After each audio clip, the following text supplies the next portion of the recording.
Ei pessoal, vamos ler hoje o capítulo 11. Palavras irritadas e impacientes causam problemas. Longe de vós toda amargura e cólera e ira e gritaria e blasfêmias e bem assim toda malícia. Efésios 4:31. Cada palavra desse versículo identifica as causas dos nossos problemas. Ira, paixão, raiva, temperamento difícil, ressentimento, ódio, animosidade, gritaria, briga, contenda, polêmica, blasfêmia, maledicência, linguagem abusiva ou difamação, malícia, rancor, má vontade ou torpeza de qualquer tipo. Que lista! Quais dessas coisas são os maiores problemas para você? No meu caso, era raiva e temperamento ruim. Eu tinha um temperamento terrível, mas não tenho mais. No entanto, o mais difícil de superar e tratar foi a minha tendência em ser áspera e dura. Foi uma luta para renunciar a isso e aprender a me tornar mansa. Se o Senhor pôde fazer um milagre nessa área por mim, Ele pode fazer por você também. Você e eu não temos de ter temperamentos ruins. Não temos de ficar loucos toda vez que alguma coisa não acontece do nosso jeito. Temos a capacidade no Espírito Santo de ser ajustados e adaptados. Romanos 12:16. Tardio para falar e tardio para se irar. Sabeis essas coisas, meus amados irmãos. Todo homem, pois, seja pronto para ouvir, tardio para falar, tardio para se irar. Tiago 1:19. Tiago nos diz para ser prontos para ouvir, mas tardios para falar, ofender e nos irar. Desses, o mais importante e quase sempre a parte mais difícil é ser tardio para falar. Ao soltar a língua, outras coisas começarão a se soltar com ela. Ficamos contrariados quando planejamos algo e aparece alguma coisa para nos atrapalhar. Quando acontece isso comigo, aprendi a respirar fundo, fechar a boca por um minuto, controlar-me e então seguir em frente. Digo, tudo bem, Senhor, com sua ajuda posso fazer isto. Não tenho de ter tudo do meu jeito. De acordo com Romanos 12, posso me adaptar, posso mudar meus planos. De todo jeito, meus planos foram mudados, então eu também posso deixar o barco correr. Deixe o barco correr. Para mim, deixar o barco correr tem duplo sentido, por causa de um incidente que acontecia com frequência quando meus filhos eram pequenos.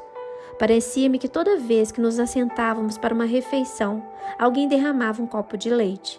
Sempre que acontecia, o diabo usava isso para me perturbar. Imediatamente eu ficava com raiva. Não acredito! Olha o que você fez! Passei a tarde toda arrumando o jantar e você acaba de estragá-lo. Mas não era a minha família que estava estragando as refeições, era outra pessoa. E não era Satanás. Eu achava que o problema era o leite derramado, mas na verdade era eu. Naquele tempo tomávamos nossas refeições usando muitos pratos e talheres. Quando o leite derramava, escorria por debaixo de todos aqueles pratos e talheres e seguia direto para a fenda no tampo da mesa em que ela é expandida. Na verdade, eu achava que o diabo projetava esse tipo de mesa com fendas só para me deixar louca. Hoje entendo que foi Deus quem a projetou daquela forma, pelo menos a minha, para ajudar a crucificar o espírito impaciente em mim. O que mais me incomodava quando o leite derramava era que escorria pelos pés da mesa e de todos. Tinha de abrir a mesa, limpar a fenda onde normalmente havia muita sujeira acumulada, o que fazia uma grande lambança, e me ajoelhar e engatinhar para debaixo da mesa para limpá-la e limpar o chão. Nossos filhos eram pequenos, por isso a cena do leite derramado virou rotina. Quando um deles derramava alguma coisa na mesma hora, já sabiam que eu teria um ataque. Eu me levantava num pulo, com raiva, e corria para pegar um pano. Eu me colocava de quatro e engatinhava debaixo da mesa, com as crianças chutando minha cabeça. Definitivamente, eu não era uma feliz dona de casa. Na verdade, ficava tão louca que quase explodia. Sabia que quando ficamos loucos assim, numa situação fora do controle, é o momento de aprender a aceitar com alegria? Aceitação com alegria. Essa é uma frase pequena e útil que aprendi. Em tais situações, o Senhor me ensinou a dizer, bem, aconteceu de novo e só Deus pode resolver. E se Ele não resolver, então devo aceitar com alegria. Só não sabia era como fazer isso quando tinha de ficar de joelhos debaixo da mesa para limpar o leite derramado. Eu ficava lá embaixo, tendo um ataque, gritando e berrando, agindo como um adulto mimado. Durante uma dessas cenas, o Espírito Santo falou comigo enquanto estava bem debaixo da mesa. Sabe, Joyce, nem todo ataque do mundo fará com que esse leite derramado suba pelos pés da mesa, atravesse-a e volte para dentro daquele copo. Em outras palavras, ele me dizia que o acesso de raiva não iria reverter a situação. Essa é uma dentre várias lições que desejo compartilhar com você nesse capítulo. Não importa quão enraivecido fique, quão irado se torne, quão impaciente possa estar, não importa que tipo de fúria você sinta ou que tipo de ataque possa armar, nada disso vai mudar o quadro. Se você é pego no engarrafamento, pode fazer um estardalhaço, fumegar, berrar e irar-se durante uma hora inteira, e não vai adiantar nada, porque não sairá de lá nem um minuto mais cedo. Você terá dor de cabeça, dor no pescoço, dor nas costas, desordem estomacal, erupção de pele, pressão alta, possivelmente uma úlcera e até um colapso nervoso, se não tiver antes um ataque do coração ou derrame. Vale a pena? O Senhor me disse debaixo da mesa naquela noite: sabe, Joyce, você pode aprender a deixar o barco correr. Se o leite escorre pelos pés da mesa, vá com ele, não perca sua paz. Foi aí que comecei a aprender a deixar o barco correr. Muito mais coisas agradáveis saem de minha boca quando deixo o barco correr, ao invés de ir contra ele. Seja adaptável e ajustável. Tende o mesmo sentimento uns para com os outros em lugar de ser desorgulhosos. Condescendei com o que é humilde. Não sejais sábios aos vossos próprios olhos. Romanos 12:16. De acordo com o apóstolo Paulo, podemos aprender a ser adaptáveis e ajustáveis. Também podemos ser maleáveis e flexíveis. Não quer dizer que não haja coisas às quais tenhamos de resistir ou mudar, ou que agora vamos nos deitar e deixar que o mundo e o diabo nos atropelem. Mas há questões menores que surgem no nosso dia a dia, roubam nossa paz e sobre as quais não podemos fazer absolutamente nada. Precisamos aprender como lidar com essas pequenas irritações, como nos acalmar e parar de ter um ataque toda vez que a mínima coisa dá errado. Em Efésios 4:31, Paulo lista as causas dos nossos problemas, como amargura, cólera, ira, gritaria, blasfêmias e malícia. Creio que cada uma delas tem uma raiz e uma cura. Creio que a raiz é o orgulho, a autossuficiência e o egocentrismo. Em outras palavras, temos problemas porque queremos o que queremos, quando queremos. Como Paulo aponta em Romanos 12:16, temos uma opinião tão inflada sobre nós mesmos que pensamos que temos o direito de ter tudo do nosso jeito. É por isso que ficamos tão loucos quando as coisas não acontecem do jeito que queremos ou esperamos. Ira gera palavras iradas e quase sempre acabamos ferindo os outros. De onde vem a contenda? De onde procedem guerras e contendas que há entre vós? De onde, senão de prazeres que militam na vossa carne? Cobiçais e nada tendes, matais e invejais e nada podeis obter. Viveis a lutar e a fazer guerras. Nada tendes porque não pedes. Ou pedes e não recebeis porque pedes mal, para esbanjardes em vossos prazeres. Tiago 4, de 1-3. Se pararmos para analisar, temos um problema tremendo com o egoísmo, não é mesmo? Esse pecado era meu problema, por isso precisava tanto ser tratada nessa área. Não sei se você é como eu, mas minha carne ama a si mesmo. Ela sempre quer as coisas da própria maneira, mas não posso deixá-la satisfazer-se o tempo todo. E essa negação causa conflito. Você conhece as duas razões principais pelas quais as pessoas discutem? Primeiro, para provar que estão certas, porque sempre querem estar certas. Segundo, para fazer as coisas à sua maneira, porque sempre querem a sua própria maneira em tudo. Precisamos aprender que Deus é o único que pode nos colocar no caminho certo. Quando as coisas não acontecem da maneira que queremos, temos apenas que nos acalmar e exercitar a humildade um pouco mais. Devemos entender que as menores coisas que nos irritam e pelas quais discutimos não fazem tanta diferença assim na vida. O que importa é a unção de Deus, e a única coisa que vai manter essa unção é nossa disposição de vivermos juntos em paz e harmonia. Se quisermos a unção de Deus, devemos viver juntos em paz e harmonia com nossos irmãos e irmãs em Cristo. O amor não é egoísta. O amor é paciente, é benigno. O amor não arde em ciúmes, não se ufana, não se ensoberbece, não se conduz inconvenientemente, não procura os seus interesses, não se exaspera, não se ressente do mal. 1 Coríntios 13, versículos 4 e 5. A solução para o problema da discussão é o amor. Temos de aprender a amar a paz e a harmonia com todo o nosso ser. Temos que amá-las tanto a ponto de preferi-las a estar certos ou fazer as coisas do nosso jeito. Isso é o que Paulo quis dizer quando declarou: dia após dia morro. 1 Coríntios 15, 31. Morrer para nós mesmos é algo que você e eu temos de praticar diariamente para ter paz e harmonia. Lembro-me de uma discussão que Dave e eu tivemos alguns anos atrás sobre a cor das listras que colocaríamos em nossa van. Será que seria importante, dali a 6 meses ou 6 anos, se as listras da van estivessem da maneira que eu queria, sabendo que isso causou uma guerra entre nós? Não ia ficar pendurada na janela olhando as listras o tempo todo. E mesmo que ficasse, logo estariam cobertas de sujeira, a ponto de não mais se ver a cor delas. Por que começamos guerras por coisinhas, ninharias? Por 2 razões: porque queremos estar certos e porque queremos do nosso jeito, o que é egoísmo. Qual é a solução para o problema do egoísmo? Amor.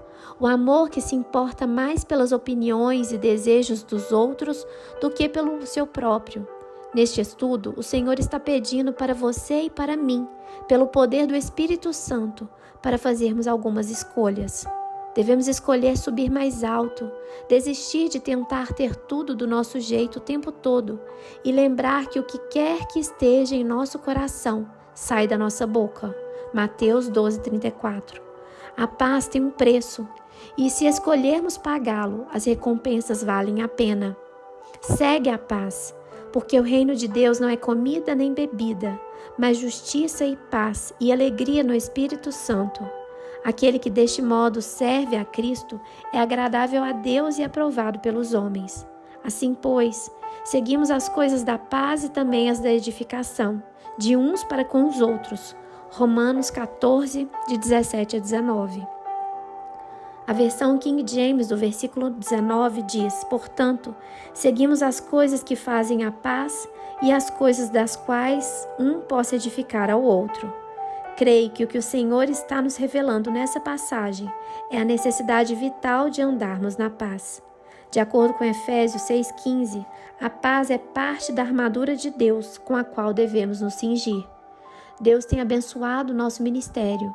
Uma das razões é porque ele está baseado em certos princípios que nos foram revelados pelo Senhor e estabelecidos por nós quando começamos. Quando Jesus enviou seus discípulos de 2 em 2 para pregar e curar, ele ordenou que fossem a cada cidade, encontrassem uma casa digna para entrar e dissessem às pessoas: paz seja contigo. Jesus continuou dizendo que se fossem aceitos, deveriam permanecer lá e ministrar. Mas se não fossem aceitos, deveriam sair e sacudir o pó dos seus pés. Mateus 10, de 11 a 15. Eu ficava imaginando por que Jesus teria dito isso. Então o Senhor me revelou que se os discípulos permanecessem em uma casa ou cidade que estivesse em contenda, eles não conseguiriam fazer nenhum trabalho lá. Sabe por quê? Porque contenda ofende o Espírito Santo. Quando a paz sai, o Espírito Santo sai e ele é o único que faz o verdadeiro trabalho. Quando você imagina Jesus ministrando aos outros, como você o vê? Certamente não era de maneira apressada como normalmente fazemos. Pelo contrário, você pode imaginá-lo ministrando com uma paz tranquila e serena. Na época da Páscoa, assisti a parte do filme Jesus de Nazaré. O que mais me impressiona foi a resposta de Jesus às pessoas ao seu redor. Algumas reagiam violentamente contra ele, xingando-o e até mesmo jogando coisas nele. Mas não importava como o tratassem, ele nunca perdia o controle, ficava chateado ou revidava. Eu admirei o trabalho maravilhoso que aqueles cineastas fizeram ao retratar a paz interior e o equilíbrio que o nosso Senhor manteve, apesar das circunstâncias. Esse é um traço que você e eu temos que desenvolver. Como embaixadores de Cristo, devemos ser parecidos com nosso Mestre. Se quisermos fazer qualquer coisa por nosso Senhor e Salvador, precisamos aprender a ter fome e sede de paz, porque é nessa área que Satanás está roubando do povo de Deus. Se tivermos um espírito pacífico, teremos uma língua pacífica. Cuidado com sua linguagem. Sabemos, porém, que a lei é boa, se alguém dela se utiliza de modo legítimo. 1 Timóteo 1:8. Gestos, tom de voz e expressões faciais transmitem a mensagem tanto quanto as palavras. É possível dizer todas as coisas certas e mesmo assim transmitir uma mensagem completamente errada. No início do nosso casamento, quando meu marido me pedia para fazer algo que realmente não queria fazer, eu dizia, sim, querido. Respondia num tom tão sarcástico que ele sabia o que realmente eu queria fazer. Ele sabia que eu não estava dizendo, sim, querido, você é um marido tão maravilhoso que mesmo que eu não queira fazer o que pediu, farei porque eu amo. Ao contrário, ele sabia que realmente eu estava dizendo, sim, querido, farei como você pediu, mas somente porque tenho de fazer. As palavras disseram sim, mas o tom de voz e a expressão facial transmitiram uma mensagem bem diferente. 2 tipos de ira. Porque a ira do homem não produz a justiça de Deus. Portanto, despojando-vos de toda impureza e acúmulo de maldade, acolhei com mansidão a palavra em vós implantada, a qual é poderosa para salvar a vossa alma. Tiago 1, versículos 20 e 21. Nessa passagem, Tiago nos diz que a ira do homem não produz a justiça de Deus, e é verdade. É por isso que devemos controlar nossa ira e outras emoções perigosas. Mas há uma ira justa. Creio que há momentos em que não faz mal ficar furioso e demonstrar ira. Por exemplo, Jesus ficou irado e purificou o templo porque compravam, vendiam, corrompiam a casa de Deus. João 2, de 13 a 17. E não cuidavam das pessoas genuinamente. Ele entrou naquele lugar virando as mesas, expulsando os animais com chicote, indignado com o que estava acontecendo. E não creio que Jesus estava sussurrando quando fez isso. Ele estava irado e tinha todo o direito de se sentir assim. A ira de Jesus era uma ira justa. Também temos o direito de sentir o mesmo tipo de ira. Deus nos deu sentimentos e a ira é um deles. Sem ira, não poderíamos discernir se alguém está abusando de nós. Se eu pregasse que nunca devemos nos irar, estaria prescrevendo algo impossível. O sentimento da ira deve se submeter ao fruto espiritual do domínio próprio. Essa diferença pode ser decidida pelo que é chamado na Bíblia de instrução da bondade. A instrução da bondade fala com sabedoria e a instrução da bondade está na sua língua. Provérbios 31, 26. Um dos maiores problemas para controlar a ira e minhas palavras era o fato de, nos primeiros anos de minha vida, ter sido maltratada e abusada. Como resultado, tornei-me uma pessoa áspera e dura, determinada a não permitir que ninguém me ferisse de novo. E essa atitude influenciou minhas palavras e meu discurso. Embora tentasse dizer coisas certas e agradáveis aos outros, por causa da dureza e da amargura que estavam escondidas em minha alma, as palavras saíam ásperas e duras. Não importa quão certo seu coração possa estar diante do Senhor. Se você tem orgulho, ira ou ressentimento em seu espírito, não vai conseguir abrir a boca sem expressar esses traços e sentimentos negativos. Por quê? Porque, como Jesus nos disse, a boca fala do que está cheio o coração. Mateus 12:34. O Senhor tinha uma obra para fazer em mim. A gentileza se tornou um assunto-chave em minha vida. Parte do que Deus me revelou em sua palavra sobre esse assunto foi o que está escrito em Provérbios 31, o capítulo que fala da mulher virtuosa. Nele, o escritor diz que na língua está a instrução da bondade. Quando li isso, percebi, ó Deus, eu tenho tudo em minha língua, menos a instrução da bondade. Parecia que estava tão dura por dentro que toda vez que abria a boca saía um martelo. Você pode estar na mesma situação. Pode ter sido maltratado e abusado como eu e por isso esteja cheio de ódio, ressentimento, desconfiança, ira e hostilidade. Ao invés de bondade e gentileza, você está cheio de aspereza e dureza. Ao invés da lei da bondade, você vive pela lei da selva. O jugo da bondade. Tomai sobre vós o meu jugo e aprendei de mim, porque sou manso e humilde de coração. E achareis descanso para a vossa alma, porque o meu jugo é suave e o meu fardo é leve. Mateus 11, 29 e 30. Antes de o Senhor fazer uma obra em minha língua, eu era terrível.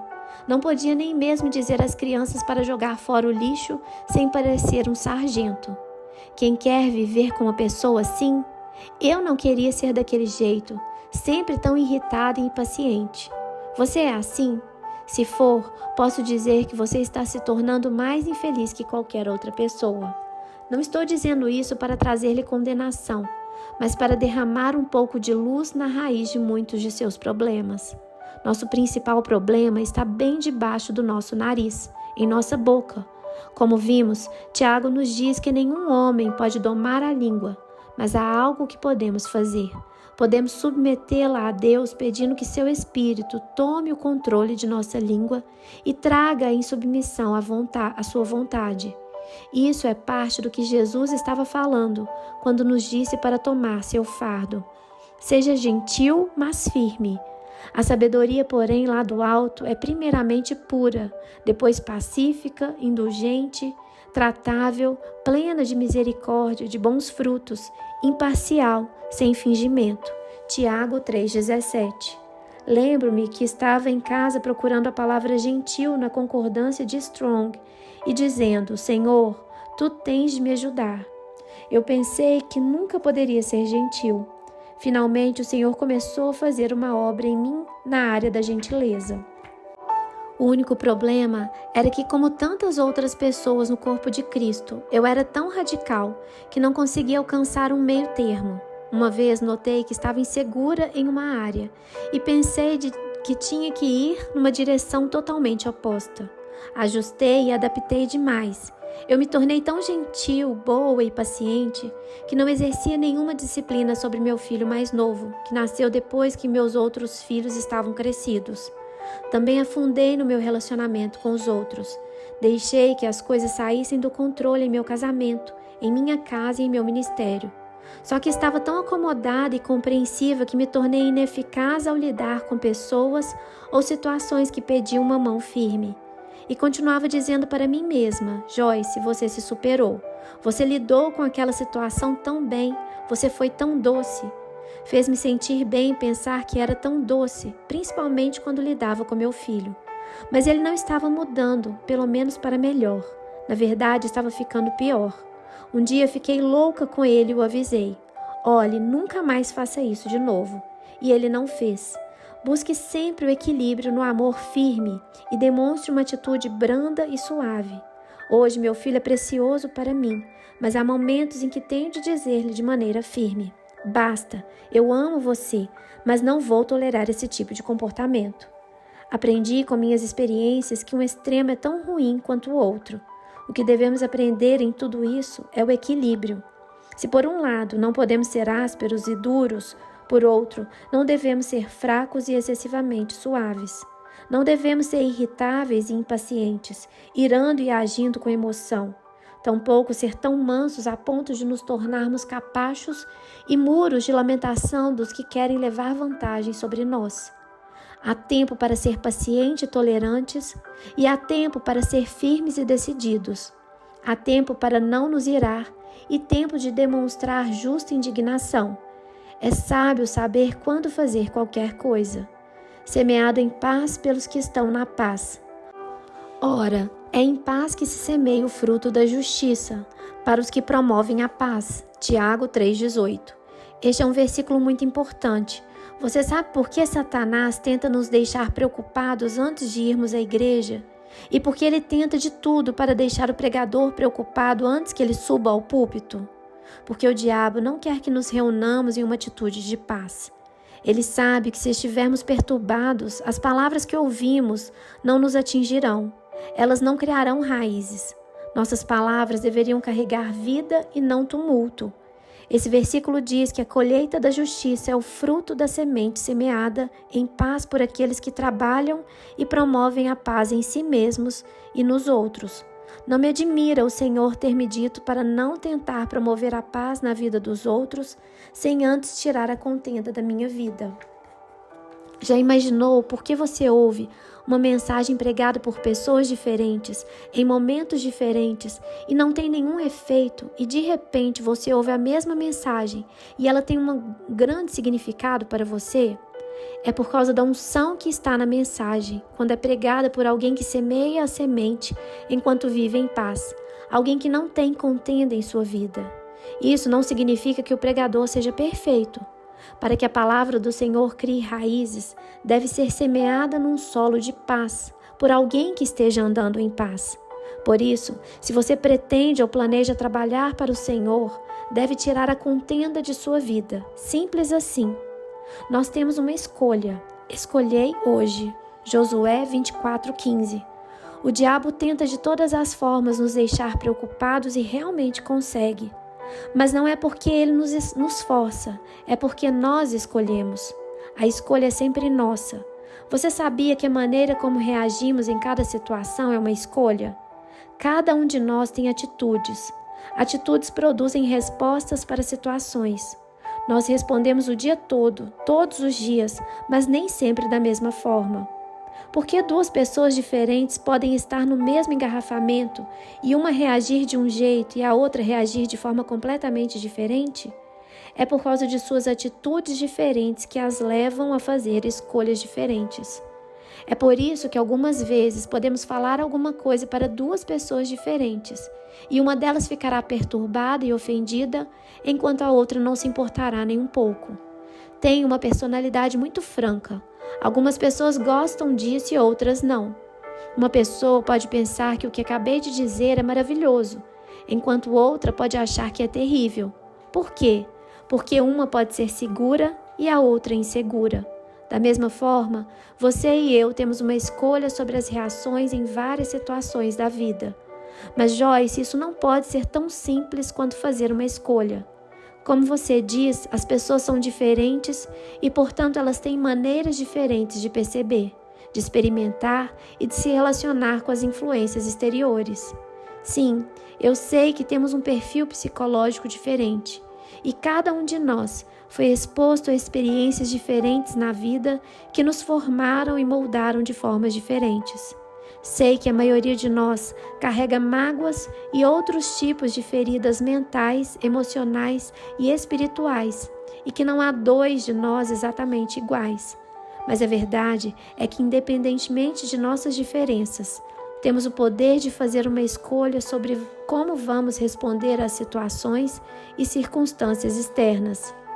Nossas feridas e dores passadas podem fazer com que tenhamos reações negativas, mas superamos essas respostas negativas aprendendo a palavra de Deus e escolhendo agir de acordo com ela, em vez de reagir às circunstâncias. Deus nos criou com livre-arbítrio, com a capacidade e a liberdade de tomar nossas próprias decisões. Acho que a palavra que Deus está compartilhando conosco em nosso tempo é a mesma que Ele falou aos filhos de Israel nos dias de Josué. Escolhei hoje. Josué 24:15. Que Deus abençoe você. Até o próximo capítulo.